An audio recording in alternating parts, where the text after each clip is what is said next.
എന്തെല്ലാം വിശേഷം? നല്ല വിശേഷം. നിങ്ങൾക്കൊരു 100 കടം തരൂ. അതിപ്പോ പെട്ടെന്ന് ഇങ്ങനെ ചോദിച്ചു കഴിഞ്ഞാലേ എൻ്റെ കയ്യിൽ കുറച്ച് പൈസ ഉണ്ട്. അത് നാട്ടിലേക്ക് അയക്കാനുള്ളതായിരുന്നു. നാട്ടിൽ ഉപ്പാക്ക് തീരെ സുഖമില്ല, അറ്റാക്കാണ്. പെട്ടെന്നൊരു സർജറി വേണമെന്നാ പറഞ്ഞു. കുറച്ചും കൂടി പൈസയുടെ കുറവുണ്ട്, അതുകൊണ്ടാണ് ചോദിച്ചത്. പെട്ടെന്ന് ഇപ്പൊ ഇങ്ങനെ പറഞ്ഞു കഴിഞ്ഞാലേ എനിക്ക് ഇവിടെ പരിചയമുള്ള ആരുമില്ല, അതുകൊണ്ടാണ് നിങ്ങളോട് ചോദിച്ചത്. എൻ്റെ കയ്യിൽ ആകെ ഉള്ളത് പാസ്പോർട്ടും പിന്നെ ഈ ഫോണുമാണ്. പാസ്പോർട്ട് റൂമിലാണ്, നിങ്ങളിത് വെച്ചോളൂ. എന്തെങ്കിലും ചെയ്തിട്ട് നിങ്ങൾ ആ പൈസ കിട്ടേ. ഫോണൊന്നും വേണ്ട, അത് കയ്യിൽ തന്നെ വെച്ചോ.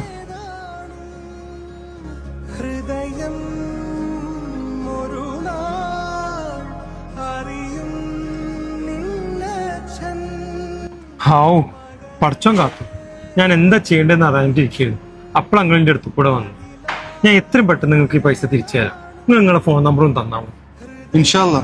എന്നാലും തൽക്കാലം ഇപ്പൊ ഉപ്പാടെ സർജറി നടക്കട്ടെ, അതല്ലേ ഇമ്പോർട്ടന്റ്.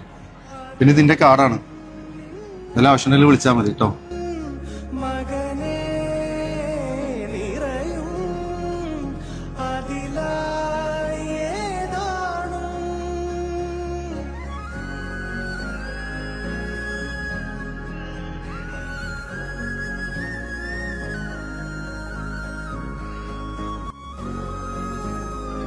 ഹലോ സാറേ, ഞാൻ രാവിലെ നിങ്ങളിരുന്ന് പൈസ മേടിച്ചില്ലേ, ആ ആളെ വിളിക്കണതേ.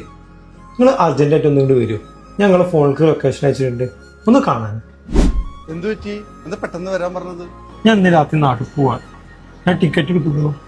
ഞങ്ങളെ പൈസ തിരിച്ചു തരാൻ വേണ്ടിട്ട് വന്നിട്ട. അതെന്ത്, പൈസ ആവശ്യം വന്നില്ലേ? ഇല്ല, അതിന്റെ ആവശ്യം വന്നില്ല. അതിന്റെ മുന്നേ എന്റെ ഒപ്പം പോയി.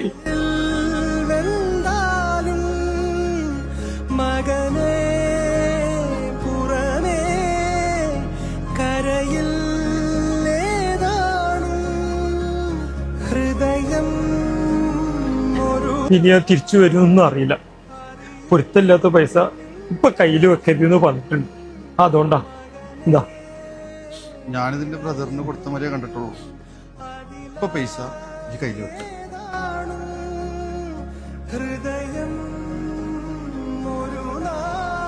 എന്നാലും നാട്ടിൽ പോയിട്ട് പല കാര്യങ്ങളൊക്കെ ചെയ്യും. പിന്നെ നാട്ടിൽ പോയിട്ട് എന്താവശ്യമുണ്ടെങ്കിലും എന്നെ വിളിക്കാൻ മടിക്കണ്ട.